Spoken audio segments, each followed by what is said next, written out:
Hello everyone, welcome to free period. എല്ലാവർക്കും free പീരിയഡിലേക്ക് സ്വാഗതം. ഇന്ന് നമ്മൾ ക്ലാസ് എടുക്കാൻ പോകുന്നത് കാലിക്കറ്റ് യൂണിവേഴ്സിറ്റിയിലെ FIUGP ജേർണലിസം മൈനർ കോഴ്സായിട്ടുള്ള ബേസിക്സ് ഓഫ് കമ്മ്യൂണിക്കേഷൻ എന്ന് പറയുന്നതിലെ ഒന്നാമത്തെ മൊഡ്യൂളാണ്. ഓൾറെഡി നമ്മൾ കുറച്ച് കാര്യങ്ങൾ ഡിസ്കസ് ചെയ്തു. ഇത് 4ാമത്തെ പാർട്ടാണ് ഒന്നാമത്തെ മൊഡ്യൂളിലുള്ളത്. ഇന്ന് നമ്മൾ ഡിസ്കസ് ചെയ്യുന്നത് ടൈപ്സ് ഓഫ് കമ്മ്യൂണിക്കേഷൻ എന്ന് പറയുന്ന ടോപ്പിക്കാണ്. ടൈപ്സ് ഓഫ് കമ്മ്യൂണിക്കേഷനിൽ ആദ്യമായിട്ട് നമ്മൾ ഡിസ്കസ് ചെയ്യുന്നത് ഇൻട്രാപേഴ്സണൽ കമ്മ്യൂണിക്കേഷൻ എന്നുള്ളതാണ്. ഇൻട്രാപേഴ്സണൽ കമ്മ്യൂണിക്കേഷൻ എന്ന് പറഞ്ഞു കഴിഞ്ഞാൽ communication that take place with an individual is called intrapersonal communication. ഒരാൾ അയാളോട് തന്നെ സംസാരിക്കുക എന്നുള്ളതാണ് എന്തെന്ന് പറയുന്നത് ഇൻട്രാപേഴ്സണൽ കമ്മ്യൂണിക്കേഷൻ എന്ന് പറയുന്നത്. The individual functions here as the source and receiver. ആ ഇൻഡിവിജ്വലിൻ്റെ ഫങ്ഷൻ എന്ന് പറയുന്നത് എന്തായിരിക്കും? സോഴ്സും റിസീവറും. അതായത് നിങ്ങളോട് തന്നെ സംസാരിക്കുന്നു, നിങ്ങളൊരു മെഡിറ്റേഷൻ ചെയ്യുന്നു, ഒരു പ്രാർത്ഥിക്കുന്നു, മനസ്സിലൊരു കാര്യം കരുതുന്നു, ഈ തുടങ്ങിയിട്ടുള്ള കാര്യങ്ങളാണ് ഇൻട്രാപേഴ്സണൽ കമ്മ്യൂണിക്കേഷൻ എന്ന് പറയുന്നത്. ആ ഇൻട്രാപേഴ്സണൽ കമ്മ്യൂണിക്കേഷനിൽ സോഴ്സ് മെസ്സേജ് ഉത്ഭവിക്കുന്ന ഇടം എന്ന് പറയുന്നതും റിസീവർ മെസ്സേജ് എത്തുന്ന ഇടം എന്ന് പറയുന്നതും ഒരാൾ തന്നെ ആയതുകൊണ്ട് നിങ്ങൾ തന്നെയായിരിക്കും ഇവിടെ സോഴ്സും അതുപോലെ തന്നെ റിസീവറും. അത് കഴിഞ്ഞതിന് ശേഷം ഈ നമ്മളുടെ ഒരു മെഡിറ്റേഷൻസ് ഉണ്ടല്ലോ, അല്ലെങ്കിൽ നമ്മളൊരു ഡിവൈനായിട്ട് പ്രാർത്ഥനകളുണ്ടല്ലോ, ഈ പ്രാർത്ഥനകൾ the divine may be termed as transpersonal communication. ഒരു പ്രാർത്ഥനകളെയൊക്കെ വിളിക്കുന്നതാണ് എന്തെന്ന് വിളിക്കുന്നത്? ട്രാൻസ്പേഴ്സണൽ കമ്മ്യൂണിക്കേഷൻ എന്ന് വിളിക്കുന്നത്. രണ്ടാമത്തത് ഇൻ്റർപേഴ്സണൽ കമ്മ്യൂണിക്കേഷൻ എന്നുള്ളതാണ്. Interpersonal communication is face to face communication between two persons or more in close physical proximity. അതായത് വളരെ അടുത്ത് നിന്നുകൊണ്ട് രണ്ടിലധികം ആളുകളോ ഫേസ് ടു ഫേസ് ആയിട്ട് സംസാരിക്കുന്നതാണ്, ആശയവിനിമയം നടത്തുന്നതിനെയാണ് ഇൻ്റർപേഴ്സണൽ കമ്മ്യൂണിക്കേഷൻ എന്ന് വിളിക്കുന്നത്. In other words, interpersonal communication describe any mode of communication verbal or non verbal between two or more people. ഒരു ഇൻ്റർപേഴ്സണൽ കമ്മ്യൂണിക്കേഷൻ എന്ന് പറയുന്നത് ഒരു രണ്ടാളുകൾ തമ്മിലുള്ള വെർബലോ നോൺ വെർബലോ ആയിട്ടുള്ള കമ്മ്യൂണിക്കേഷൻ ആയിരിക്കാം എന്ന് കൂടി പറയുന്നുണ്ട്. എന്ന് വെച്ച് കഴിഞ്ഞാൽ വെർബൽ എന്ന് പറഞ്ഞു കഴിഞ്ഞാൽ വോയിസിലൂടെയുള്ള സംസാരത്തിലൂടെയുള്ള കമ്മ്യൂണിക്കേഷൻ എന്നുള്ളതാണ്. നോൺ വെർബൽ എന്ന് പറഞ്ഞു കഴിഞ്ഞാൽ സംസാരിക്കാതെയുള്ള കമ്മ്യൂണിക്കേഷൻസ് ആണ്. നമ്മളെ ആംഗ്യങ്ങൾ തുടങ്ങിയുള്ള കാര്യങ്ങളാണ് നോൺ വെർബൽ കമ്മ്യൂണിക്കേഷൻസ് എന്ന് പറയുന്നത്. അപ്പോൾ രണ്ടാൾ നേരിട്ട് കണ്ടുകൊണ്ടുള്ള ഇത്തരത്തിലുള്ള കമ്മ്യൂണിക്കേഷനും ഇൻ്റർപേഴ്സണൽ കമ്മ്യൂണിക്കേഷനിലായിട്ട് ഉൾപ്പെടുത്താവുന്നതാണ്. It is considered the most effective type of communication because it is personal, direct, intimate and allows maximum interaction in word, gesture and expression. അതായത് ഇൻ്റർപേഴ്സണൽ കമ്മ്യൂണിക്കേഷൻ എന്നുള്ളതിനെ ഏറ്റവും മോസ്റ്റ് എഫക്റ്റീവ് ആയിട്ടുള്ള ഒരു കമ്മ്യൂണിക്കേഷൻ ആയിട്ടാണ് എന്ത് ചെയ്യുന്നത് എല്ലാവരും ഉപയോഗപ്പെടുത്തുന്നത്. കാരണം എന്താണ്? ഇതൊരു പേഴ്സണലാണ്, ഡയറക്റ്റായിട്ട് നടക്കുന്നതാണ്, ഇൻറ്റിമേറ്റ് നമ്മുടെ വളരെ അടുപ്പമുള്ള ആളുകളുമായിട്ട് നടത്തുന്ന ഒരു കമ്മ്യൂണിക്കേഷനാണ്. മാത്രമല്ല അലൗസ് അനുവദിക്കുന്നു maximum interaction in words, ഗസ്റ്റേഴ്സ് and expression. Maximum ഒരു കാര്യം നമ്മൾ പറയുമ്പോൾ അത് എത്രത്തോളം ഉണ്ട് എന്നുള്ളത് വാക്കുകളിലൂടെയും ആംഗ്യങ്ങളിലൂടെയും നമ്മളുടെ എക്സ്പ്രഷനിലൂടെയൊക്കെ നമുക്ക് എന്ത് ചെയ്യാൻ പറ്റും? പ്രകടിപ്പിക്കാൻ ഇൻ്റർപേഴ്സണൽ കമ്മ്യൂണിക്കേഷനിലൂടെ സാധിക്കും. മാത്രമല്ല communication between two person is also known as dyadic communication. Interpersonal കമ്മ്യൂണിക്കേഷൻ്റെ മറ്റൊരു പേരും കൂടിയാണ് എന്തെന്ന് പറയുന്നത്? ഡയാഡിക് കമ്മ്യൂണിക്കേഷൻ എന്ന് പറയുന്നത്. അടുത്ത topic 3 stages of interpersonal communication എന്നുള്ളതാണ്. ഒരു ഇൻ്റർപേഴ്സണൽ കമ്മ്യൂണിക്കേഷൻ്റെ 3 സ്റ്റേജുകളാണ്, പ്രധാനപ്പെട്ട 3 സ്റ്റേജുകൾ. അതിൽ ഒന്നാമത്തെ സ്റ്റേജാണ് കാഷ്വൽ സ്റ്റേജ് എന്ന് പറയും. കാഷ്വൽ സ്റ്റേജ് എന്ന് പറഞ്ഞു കഴിഞ്ഞാൽ ഒരു ഇനീഷ്യൽ ആയിട്ടുള്ള ആദ്യത്തെ സ്റ്റെപ്പാണ് എന്തെന്ന് പറയുന്നത് കാഷ്വൽ സ്റ്റേജ് എന്ന് പറയുന്നത്. The casual stage of communication happen when people interact in relaxed, അതായത് വളരെ റിലാക്സ് ആയിട്ട് ഇൻഫോർമൽ വേയിൽ, വളരെ അനൗദ്യോഗികമായിട്ടുള്ള രീതിയിൽ അങ്ങോട്ടും ഇങ്ങോട്ടും കമ്മ്യൂണിക്കേഷൻ ചെയ്യുന്നതാണ് കാഷ്വൽ സ്റ്റേജ് എന്ന് പറയുന്നത്. ഉദാഹരണത്തിന് നിങ്ങൾ ഒരാളെ കാണുമ്പോൾ ഹായ് എന്ന് പറയുന്നു, ഹലോ അല്ലെങ്കിൽ good morning, how are you തുടങ്ങിയിട്ടുള്ള രീതിയിൽ നമ്മൾ കമ്മ്യൂണിക്കേഷൻ ചെയ്തുകൊണ്ട് തുടങ്ങൂലേ, അത്തരത്തിലുള്ള സ്റ്റേജാണ് കാഷ്വൽ സ്റ്റേജ് എന്ന് പറയുന്നത്. എക്സാമ്പിളായിട്ട് greeting someone at a party and making small talk about the event. അതായത് ഒരാളെ ഒരു പാർട്ടിയിൽ വെച്ചിട്ട് നമ്മൾ എന്ത് ചെയ്യുന്നു? ഹലോ എന്ന് പറഞ്ഞിട്ട് പരിചയപ്പെടുന്നു, എന്നിട്ട് എന്ത് ചെയ്യുന്നു? ചെറിയൊരു സംസാരങ്ങളിലേക്കൊക്കെ നമ്മൾ കിടക്കുന്നതാണ് എന്തെന്ന് പറയുന്നത് കാഷ്വൽ സ്റ്റേജ് എന്ന് പറയുന്നത്. രണ്ടാമത്തെ സ്റ്റേജാണ് പേഴ്സണൽ സ്റ്റേജ് എന്ന് പറയും. ഇതൊരു സെക്കൻഡ് സ്റ്റേജാണ് എന്തെന്ന് പറയുന്നത്, പേഴ്സണൽ സ്റ്റേജ് എന്ന് പറയുന്നത്. അതായത് ഈ പേഴ്സണൽ സ്റ്റേജിലൂടെ in the personal stage communication become more meaningful and personal. വളരെ പേഴ്സണൽ ആയിട്ടുള്ള കുറച്ചും കൂടി അടുത്ത് ഇടപഴകാൻ പറ്റുന്ന രീതിയിലുള്ള കമ്മ്യൂണിക്കേഷൻ പ്രോസസ്സാണ് പേഴ്സണൽ സ്റ്റേജ് എന്ന് പറയുന്നത്. Here people share more about their thought, feelings and experiences. അതായത് ഈ സ്റ്റേജിൽ വരുമ്പോൾ രണ്ടാമത്തെ സ്റ്റേജിലോട്ടാകുമ്പോഴേക്കിനും ആളുകൾ അവരുടെ തോട്ടുകൾ, ചിന്തകൾ, അവരുടെ എക്സ്പീരിയൻസുകൾ തുടങ്ങിയുള്ള കാര്യങ്ങളൊക്കെ കുറച്ചും കൂടി എന്ത് ചെയ്യും, ഷെയർ ചെയ്യാൻ തുടങ്ങുന്നു. അതായത് എക്സാമ്പിൾ നോക്കുക, discussing personal hobbies, interest or experience with a friend എന്ന് വെച്ച് കഴിഞ്ഞാൽ നമ്മുടെ ഒരു സുഹൃത്തുമായിട്ട് എന്ത് ചെയ്യുന്നു, നമ്മുടെ എക്സ്പീരിയൻസുകൾ, നമ്മുടെ താല്പര്യങ്ങൾ, നമ്മുടെ ഹോബീസ് തുടങ്ങിയിട്ടുള്ള കാര്യങ്ങളെ കുറിച്ചിട്ട് നമ്മൾ ഡിസ്കസ് ചെയ്യുന്നു. അതാണ് പേഴ്സണൽ സ്റ്റേജ് എന്ന് പറയുന്നത്. തേർഡ് സ്റ്റേജ് എന്ന് പറയുന്നത് ഇൻറ്റിമേറ്റ് സ്റ്റേജ് എന്നുള്ളതാണ്. അതായത് നമ്മുടെ ക്ലോസ് ഫ്രണ്ട് ഉണ്ടാവുമല്ലോ, നമ്മൾ അത്രയും അടുത്തറിയുന്ന ക്ലോസ് ഫ്രണ്ട്, അയാളോട് സംസാരിക്കുന്ന, ആ പേഴ്സണോട് സംസാരിക്കുന്ന രീതിയാണ് ഇൻറ്റിമേറ്റ് സ്റ്റേജ് എന്ന് പറയുന്നത്. The intimate stage of communication involves deep emotional sharing and connection. അതായത് വളരെ ഡീപ്പായിട്ടുള്ള ഇമോഷണൽ ആയിട്ടുള്ള ഒരു ബന്ധം ഉണ്ടാവുക എന്നുള്ളതാണ് ഇൻറ്റിമേറ്റ് സ്റ്റേജിൽ സംഭവിക്കുന്നത്. In this stage individual feel safe to express their innermost thought, emotions and vulnerabilities എന്നുള്ളതാണ്. എന്ന് വെച്ച് കഴിഞ്ഞാൽ നമ്മളുടെ ഉള്ളിലുള്ള എല്ലാവിധ കാര്യങ്ങളും എന്ത് ചെയ്യുന്നു, നമ്മളുടെ തോട്ടുകൾ, ചിന്തകൾ തുടങ്ങിയിട്ടുള്ള എല്ലാവിധ കാര്യങ്ങളും നമ്മളുടെ അത്രയും അടുത്ത സുഹൃത്തിനോട് ഷെയർ ചെയ്യുന്നു. അത്രയും നമുക്ക് സേഫായിട്ട് തോന്നുന്നത് കൊണ്ട് നമ്മൾ ഷെയർ ചെയ്യുന്നു. അതാണ് എന്തെന്ന് പറയുന്നത്, ഇൻറ്റിമേറ്റ് സ്റ്റേജ് എന്ന് പറയുന്നത്. ഇങ്ങനെ 3 സ്റ്റേജുകളാണ് ഈ കമ്മ്യൂണിക്കേഷന് ഉള്ളത്. അടുത്തതായിട്ട് മാസ് കമ്മ്യൂണിക്കേഷൻ എന്നുള്ള ടോപ്പിക്കാണ്. Mass communication is the process of delivering information, ideas and attitude to a sizable and diversed audience എന്നുള്ളതാണ്. മാസ് കമ്മ്യൂണിക്കേഷൻ എന്ന് പറയുന്നത് നമ്മളുടെ കയ്യിലുള്ള ഐഡിയ, ഇൻഫർമേഷൻസ്, ആറ്റിറ്റ്യൂഡ്സുകൾ തുടങ്ങിയുള്ള കാര്യങ്ങളെല്ലാം ഒരു സൈസബിൾ ആയിട്ടുള്ള കുറച്ച് ആളുകളുടെ ഇടയിലോട്ട് നമ്മളുടെ ആശയങ്ങൾ എത്തിക്കുന്നതിനെയാണ് മാസ് കമ്മ്യൂണിക്കേഷൻ എന്ന് പറയുന്നത്. എന്നാൽ ഈ മാസ് കമ്മ്യൂണിക്കേഷൻ നടക്കണമെന്നുണ്ടെങ്കിൽ കുറച്ച് ടൂളുകൾ, കുറച്ച് കാര്യങ്ങൾ ഉപയോഗിക്കണം. This is done through the use of media developed for that purpose, namely newspaper, magazines, radio, television, website, social media networks. ഒരു മാസ് മീഡിയ എന്ന് പറയുന്ന അല്ലെങ്കിൽ ഒരു മീഡിയയിലൂടെ ന്യൂസ് പേപ്പേഴ്സ് ആയിക്കോട്ടെ, മാഗസിൻസ് ആയിക്കോട്ടെ, radio, television, website, social media തുടങ്ങിയിട്ടുള്ള കാര്യങ്ങളൊക്കെ ഉപയോഗിക്കുന്ന ആളുകൾ എന്ന് പറയുന്നത് കൂടുതലാണ്. അതുകൊണ്ട് നിങ്ങളൊരു വാർത്ത എന്ന് പറയുന്നത് എത്ര പേര് വായിക്കുന്നു എന്നുള്ളത് നമ്മൾക്ക് ഒരിക്കലും പ്രെഡിക്റ്റ് ചെയ്യാൻ സാധിക്കുകയില്ല. അപ്പോൾ നിങ്ങളുടെ കയ്യിലുള്ള ഐഡിയ അത്രയും ജനങ്ങളോട് കമ്മ്യൂണിക്കേറ്റ് ചെയ്യില്ലേ? അല്ലെങ്കിൽ ഒരു വാർത്ത ഒരു റിപ്പോർട്ടർ എഴുതുന്ന സമയത്ത് ആ വാർത്ത വായിക്കുന്നത് എത്രത്തോളം ആളുകൾ വായിക്കുന്നുണ്ട് എന്നൊരു റിപ്പോർട്ടർക്ക് മനസ്സിലാക്കാൻ സാധിക്കുന്നില്ല. അതാണ് മാസ് കമ്മ്യൂണിക്കേഷൻ എന്ന് പറയുന്നത്. The act of mass communication is much more complex than that of face to face communication. ഒരു ഫേസ് ടു ഫേസ് കമ്മ്യൂണിക്കേഷനേക്കാളും ഏറ്റവും കോംപ്ലക്സ് ഉള്ള അല്ലെങ്കിൽ ഏറ്റവും റിസ്കി ആയിട്ടുള്ള ഒരു കമ്മ്യൂണിക്കേഷനാണ് മാസ് കമ്മ്യൂണിക്കേഷൻ എന്ന് പറയുന്നത്. അത് എന്തുകൊണ്ടാണെന്ന് ചോദിച്ചു കഴിഞ്ഞാൽ, നിങ്ങളൊരു പത്രത്തിലൂടെ ഒരു വാർത്ത നിങ്ങളൊരു പ്രിൻ്റ് ചെയ്ത് പബ്ലിഷ് ചെയ്യുന്നതെന്ന് കരുതുക. അത് നമ്മൾക്ക് ഒരിക്കലും അതെന്ത് ചെയ്യാൻ പറ്റില്ല, പിൻവലിക്കാൻ പറ്റില്ല. തെറ്റുകൾ തിരുത്താനുള്ള അവസരങ്ങൾ ഉണ്ടാവും എന്നുണ്ടെങ്കിലും ആ വാർത്ത ഓൾറെഡി എന്ത് ചെയ്തിട്ടുണ്ടായിരിക്കും, സ്പ്രെഡ് ചെയ്തിട്ടുണ്ടായിരിക്കും. എന്നാൽ ഫേസ് ടു ഫേസ് കമ്മ്യൂണിക്കേഷനിൽ നമുക്ക് പെട്ടെന്ന് തന്നെ തിരുത്തി പറയാനുള്ള ഹോപ്പുകളുണ്ട്, അല്ലെങ്കിൽ സിറ്റുവേഷൻസ് ഉണ്ട്.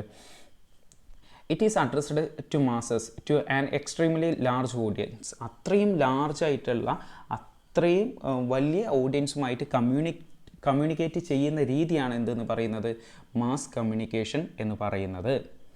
ഇനി എവല്യൂഷൻ ഓഫ് മാസ് കമ്മ്യൂണിക്കേഷൻ എന്ന് പറയുന്ന ടോപ്പിക്കാണ്. എങ്ങനെയെല്ലാമാണ് മാസ് കമ്മ്യൂണിക്കേഷൻ എന്ത് ചെയ്യുന്നത്, എവല്യൂഷൻ ചെയ്തു വന്നിട്ടുള്ളത്. ഒന്നാമത് the invention of writing and printing എന്നുള്ളതാണ്. അതായത് നമ്മളുടെ റൈറ്റിങ്ങുകൾ, എഴുത്തുകൾ, ലിപികൾ, പ്രിൻറ്റിങ് രീതികൾ, അച്ചടികൾ കാര്യങ്ങളൊക്കെ കൊണ്ടുവരുന്നു. അപ്പോൾ ഈ എഴുത്തുകൾ കാര്യങ്ങളൊക്കെ പഠിക്കുമ്പോൾ തുടങ്ങുന്ന സമയത്ത് നമ്മൾ എന്ത് ചെയ്യുന്നുണ്ട്, ബുക്കുകൾ, ന്യൂസ് പേപ്പേഴ്സ്, പാംപ്ലെറ്റുകൾ കാര്യങ്ങളൊക്കെ എന്ത് ചെയ്യുന്നുണ്ട്, തയ്യാറാക്കുന്നുണ്ട്. പിന്നീട് പ്രിൻറ്റിങ് കാര്യങ്ങളൊക്കെ വന്നപ്പോൾ ഇതൊക്കെ നമ്മൾ പ്രിൻ്റ് ചെയ്യാൻ തുടങ്ങി. ഈ പ്രിൻ്റ് ചെയ്യുന്ന കാര്യങ്ങളൊക്കെ പിന്നീട് എന്ത് ചെയ്യുന്നുണ്ട്, പല ആളുകളിലേക്കും കൈമാറ്റം ചെയ്യപ്പെടുന്നുണ്ട്. അപ്പോൾ ഇതിലൂടെയാണ് ഒരു മാസ് കമ്മ്യൂണിക്കേഷൻ എന്ന് പറയുന്നത് സ്റ്റാർട്ട് ചെയ്യുന്നത്. അപ്പോൾ ഈ നോളേജുകൾ വൈഡായിട്ടുള്ള ഓഡിയൻസിന് എത്താൻ തുടങ്ങി. അതായത് എല്ലാ സ്ഥലങ്ങളിലേക്കുമുള്ള ഓഡിയൻസിനെ ബുക്കുകളും ന്യൂസ് പേപ്പേഴ്സും പാംപ്ലെറ്റും വഴിയൊക്കെ പല ആശയങ്ങളും എത്താൻ തുടങ്ങി. അതാണ് invention of writing and printing എന്ന് പറയുന്ന ഭാഗത്ത് പറയുന്നത്. രണ്ടാമത്തെ the development of film radio and television എന്നുള്ളതാണ്. They were the first electronic media that enabled the transmission and reception of audio and visual message to mass audience. അതായത് വലിയ mass ഓഡിയൻസിന് audio ആയിട്ടും വിഷ്വലായിട്ടുമൊക്കെ കമ്മ്യൂണിക്കേറ്റ് ചെയ്യുന്ന രീതിയാണ് ഏതെന്ന് പറയുന്നത്. ഏതിലൂടെയാണ്? ഇലക്ട്രോണിക് മീഡിയയിലൂടെയാണ് ഇത്തരത്തിൽ കമ്മ്യൂണിക്കേഷൻ നടക്കുന്നത്. ആ ഇലക്ട്രോണിക് മീഡിയയാണ് ഫിലിം റേഡിയോ ടെലിവിഷൻ എന്നൊക്കെ പറയുന്നത്. എന്നാൽ ഫിലിം ആൻഡ് ടെലിവിഷൻ ഇത് രണ്ടിലൂടെ വോയിസുകളും അതുപോലെ തന്നെ അതായത് ഓഡിയോ വിഷ്വൽ കമ്മ്യൂണിക്കേഷൻസ് രണ്ടും ഒരുപോലെ നടക്കുന്നു. റേഡിയോ എന്നതിൽ ഓഡിയോ കമ്മ്യൂണിക്കേഷൻ മാത്രമാണ് നടക്കുന്നത്. ഓക്കെ, അത് കഴിഞ്ഞതിന് ശേഷം മൂന്നാമത്തെ സ്റ്റേജാണ് the advent of digital and social media എന്ന് പറയുന്നത്. Digital and social media are the latest and most advanced form of media that use the internet and mobile devices to create and share information and messages. Digital media, social media എന്നൊക്കെ പറയുന്നത് പുതിയതായിട്ട് emerge ചെയ്ത് വന്നിട്ടുള്ള ഒരു advanced ആയിട്ടുള്ള media ആണ്. ഇത് എന്തിനു വേണ്ടിയിട്ട് ഉപയോഗിക്കുന്നത്? ഇൻഫർമേഷൻസും മെസ്സേജുകളും ഷെയർ ചെയ്യാൻ വേണ്ടിയിട്ടാണ് ഉപയോഗിക്കുന്നത്. അത് ക്രിയേറ്റ് ചെയ്യുന്നതിന് വേണ്ടിയിട്ട് ഉപയോഗിക്കുന്നുണ്ട്. അത് ഏതിലൂടെയാണ് ഉപയോഗിക്കുന്നത്? ഇൻ്റർനെറ്റിലൂടെയും മൊബൈൽ ഫോൺ ഡിവൈസുകൾ ഉപയോഗിച്ചുകൊണ്ടാണ്. Digital and social media have transformed mass communication by providing a more accessible, personalised and interactive way of communicating and engaging with the public. അതായത് ഈ സോഷ്യൽ മീഡിയ, ഡിജിറ്റൽ മീഡിയ എന്നൊക്കെ പറയുന്നത് അവർ കൂടുതലും സിമ്പിളായിട്ട് ആക്സസ് ചെയ്യാൻ പറ്റുന്ന, എല്ലാവർക്കും സിമ്പിളായിട്ട് ഉപയോഗിക്കാൻ പറ്റുന്ന, പേഴ്സണലായിട്ട് വ്യക്തിപരമായിട്ട് ഉപയോഗിക്കാൻ കഴിയുന്ന അല്ലെങ്കിൽ ഇൻട്രാക്ഷൻസ് വളരെയധികം കൂടിയിട്ടുള്ള ഒരു കമ്മ്യൂണിക്കേഷൻ സിസ്റ്റമാണ് ഏതിലൂടെയുള്ളത്? ഡിജിറ്റൽ ആൻഡ് സോഷ്യൽ മീഡിയയിലുള്ളത്. അതുകൊണ്ട് പീപ്പിൾസ് ജനങ്ങൾ കൂടുതലും എൻഗേജ്ഡ് ആയിരിക്കും ഈ സോഷ്യൽ മീഡിയ തുടങ്ങിയിട്ടുള്ള കാര്യങ്ങൾ. അപ്പോൾ ഇതിലൂടെ കമ്മ്യൂണിക്കേഷൻ ചെയ്യുന്നത്, കുറേയധികം ആളുകളുമായിട്ട് കമ്മ്യൂണിക്കേഷൻ ചെയ്യുന്നതെന്ന് പറയുന്നത് കൂടുന്നു. അടുത്തത് ക്യാരക്ടറിസ്റ്റിക്സ് ഓഫ് മാസ് കമ്മ്യൂണിക്കേഷൻ എന്നുള്ളതാണ്. മാസ് കമ്മ്യൂണിക്കേഷൻ്റെ ഏറ്റവും പ്രധാനപ്പെട്ട ക്യാരക്ടറിസ്റ്റിക്സ് എന്നുള്ളതാണ് നമ്മൾ പഠിക്കാൻ പോകുന്നത്.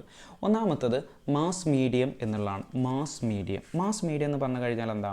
ഒരു ഏറ്റവും കൂടുതൽ ആളുകളിലേക്ക് എത്തിക്കുന്നു എന്നുള്ളതാണ്. ഉദാഹരണത്തിന് newspapers, TV, radio, social media, ഇത്തരത്തിലുള്ള കാര്യങ്ങൾ എത്ര ആളുകളിലേക്ക് ഒരു വാർത്ത അല്ലെങ്കിൽ ഒരു തോട്ട് എത്തിക്കുന്നു എന്ന് നമുക്ക് ഒരിക്കലും പറയാൻ പറ്റുകയില്ല. ഞാൻ നേരത്തെ പറഞ്ഞിട്ടുണ്ടായിരുന്നു, ഒരു ന്യൂസ് പേപ്പറിൽ വാർത്ത എത്ര ആളുകൾ വായിക്കുന്നു എന്ന് നമുക്ക് പറയാൻ പറ്റില്ല. ഒരു ടി വിയിൽ ഒരു ഷോ എത്ര പേര് കാണുന്നു എന്ന് നമുക്ക് പ്രെഡിക്റ്റ് ചെയ്യാൻ സാധിക്കുകയില്ല. അതുകൊണ്ട് മാസ് കമ്മ്യൂണിക്കേഷൻ്റെ ഏറ്റവും പ്രധാനപ്പെട്ട ക്യാരക്ടറിസ്റ്റിക്സിൽ ഒന്നാണ് മാസ് മീഡിയം എന്ന് പറയുന്നത്. രണ്ടാമത്തത് അനോണിമസ് എന്നുള്ളതാണ്. അനോണിമസ് എന്ന് പറഞ്ഞു കഴിഞ്ഞാൽ നമുക്ക് അറിയാത്തത് അല്ലെങ്കിൽ നമുക്ക് പരിചിതമല്ലാത്തത് എന്നൊക്കെ പറയാം. എന്ന് വെച്ച് കഴിഞ്ഞാൽ ഈ അനോണിമസ് എന്ന് പറഞ്ഞു കഴിഞ്ഞാൽ ആരാണ് ഇതിൻ്റെ ഉത്ഭവം നടത്തിയത് എന്ന് നമുക്കൊരിക്കലും പറയാൻ സാധിക്കുകയില്ല എന്നുള്ളതാണ്. അതായത് സോഴ്സും റിസീവറും ആരാണ് എന്നുള്ളത് നമുക്കൊരിക്കലും പ്രെഡിക്റ്റ് ചെയ്യാൻ കഴിയില്ല. ഒരു അജ്ഞാതനായിരിക്കും. നിങ്ങൾ പത്രത്തിൽ വായിക്കുന്ന ഒരു വാർത്ത അത് ആരെഴുതി എന്നുള്ളത് നിങ്ങൾക്ക് ഒരു പക്ഷേ അറിയില്ലായിരിക്കാം.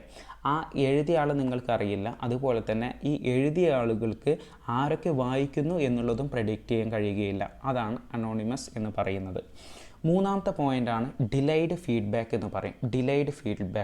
ഡിലൈഡ് എന്ന് പറഞ്ഞു കഴിഞ്ഞാൽ താമസം അല്ലെങ്കിൽ കുറച്ച് താമസപ്പെട്ടിട്ടുള്ളതാണ് എന്നുള്ളതാണ്. ഫീഡ്ബാക്ക് എന്ന് പറഞ്ഞു കഴിഞ്ഞാൽ മറുപടി എന്നുള്ളതാണ്. ഒരു മാസ് കമ്മ്യൂണിക്കേഷനിൽ നിങ്ങൾക്കൊരു കാര്യത്തിന് ഒരു ഫീഡ്ബാക്ക് കിട്ടുക എന്ന് പറയുന്നത് വളരെ ഡിലൈഡ് ആയിരിക്കും. അതായത് വളരെ സ്ലോലി ആയിരിക്കും. പെട്ടെന്നുള്ള ഇമ്മീഡിയറ്റ് ആയിട്ടുള്ള ഒരു ഫീഡ്ബാക്ക് നിങ്ങൾക്ക് കിട്ടൂല. കാരണം നിങ്ങളൊരു ടി വിയിൽ നിങ്ങളൊരു വാർത്ത കേട്ട് കഴിഞ്ഞതിന് ശേഷം അത് എന്താണ് അല്ലെങ്കിൽ അതിൻ്റെ റീപ്ലൈ നിങ്ങൾക്ക് കൊടുക്കാൻ നിങ്ങൾക്ക് കുറച്ച് ടൈം എടുക്കുന്നുണ്ടായിരിക്കും. അതായത് ഇത് കാണുന്ന ഓഡിയൻസിൻ്റെ കയ്യിൽ നിന്നും അവരുടെ ഫീഡ്ബാക്ക് നിങ്ങൾക്ക് കിട്ടുക എന്ന് പറയുന്നത് കുറേ ഡിലേ ആയിട്ടായിരിക്കും എന്നാണ്. അടുത്തതെന്ന് പറയുന്നത് ഗേറ്റ് കീപ്പിംഗ് എന്നുള്ളതാണ്. ഗേറ്റ് കീപ്പിംഗ് എന്ന് പറയുന്നത് ഒരു ഫിൽട്രേഷൻ പ്രോസസ്സ് എന്നുള്ളതാണ്. ഒരു ന്യൂസ് പേപ്പറിൽ ഒരു ദിവസം നിരവധി വാർത്തകൾ വന്നിട്ടുണ്ടായിരിക്കും. ആ നിരവധി വാർത്തകളിൽ നിന്നും ഏതൊക്കെയാണ് ഇമ്പോർട്ടൻ്റ് ആയിട്ടുള്ള വാർത്തകൾ എന്നുള്ളത് കണ്ടെത്തി അത് മാത്രമാണ് നിങ്ങളുടെ കയ്യിലോട്ട് ന്യൂസ് പേപ്പറിലൂടെ എത്തുന്നത്. അപ്പോൾ ഒരു ഗേറ്റ് കീപ്പിംഗ് എന്ന് പറയുന്ന പ്രോസസ്സ്, ഒരു ഫിൽട്രേഷൻ എന്ന് പറയുന്ന പ്രോസസ്സ് ഇവിടെ നടക്കുന്നുണ്ട്. ഈ മാസ് കമ്മ്യൂണിക്കേഷനിൽ ഒരു ഫിൽട്രേഷൻ അല്ലെങ്കിൽ എന്തൊക്കെയാണ് ഓഡിയൻസ് കേൾക്കേണ്ടത് എന്ന് പറയുന്ന ഒരു ഫിൽട്രേഷൻ നടക്കുന്നുണ്ട്. ആ ഒരു പ്രോസസ്സാണ് എന്തെന്ന് പറയുന്നത്? ഗേറ്റ് കീപ്പിംഗ് എന്ന് പറയുന്നത്. അടുത്തത് ലിമിറ്റഡ് സെൻസറി ചാനൽസ് എന്നുള്ളതാണ്. എന്ന് വെച്ച് കഴിഞ്ഞാൽ എന്താ, mass communication mostly used only sight and sound എന്നുള്ളതാണ്. അതായത് മാസ് കമ്മ്യൂണിക്കേഷനിൽ ഏറ്റവും കൂടുതലായിട്ട് ഉപയോഗിക്കുന്നത് കാണുകയും കേൾക്കുകയും മാത്രമാണ്. പക്ഷേ ഇതിലെന്തില്ല, ഫേസ് ടു ഫേസ് കമ്മ്യൂണിക്കേഷൻ എന്ന് പറയുന്ന കാര്യങ്ങളില്ല. അപ്പോൾ നമ്മളുടെ ഈ ടച്ച് ആയിക്കോട്ടെ, സ്മെല്ല്, അങ്ങനെയുള്ള കാര്യങ്ങൾ നമ്മളെ സെൻസറി എലിമെൻസുകളൊന്നും ഇതിൽ വർക്ക് ചെയ്യാറില്ല. മാസ് കമ്മ്യൂണിക്കേഷനിൽ കാണുക കേൾക്കുക എന്നുള്ളത് മാത്രമേ വർക്ക് ചെയ്യുന്നുള്ളൂ. അതുകൊണ്ട് ലിമിറ്റഡ് സെൻസറി ചാനൽസ് എന്ന് പറയുന്നത് ഇതിൻ്റെ പ്രധാനപ്പെട്ട ഒരു പോയിൻ്റാണ്.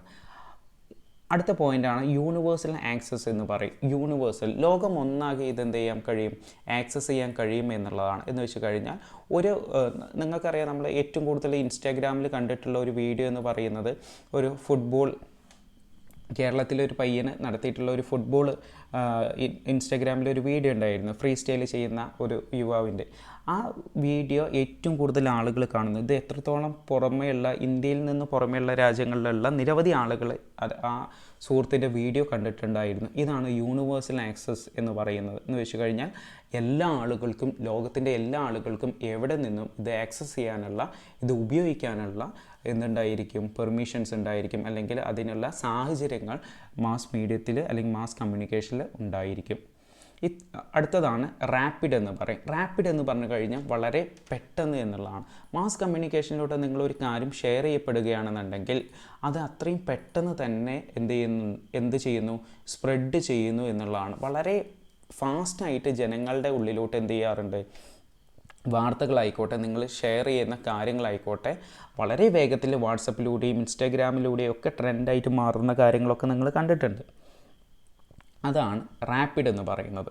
അടുത്തത് മാസ് ഓഡിയൻസ് എന്നുള്ളതാണ്. മാസ് ഓഡിയൻസ് എന്ന് പറഞ്ഞു കഴിഞ്ഞാൽ എന്താ, ലാർജ് ഗ്രൂപ്പ് ഓഫ് പീപ്പിൾസ് എന്നുള്ളതാണ്. ഒരിക്കലും ഒരു ഇൻഡിവിജ്വൽ ആയിരിക്കില്ല, ജസ്റ്റ് ചെറിയൊരു ഗ്രൂപ്പ് ആയിരിക്കില്ല.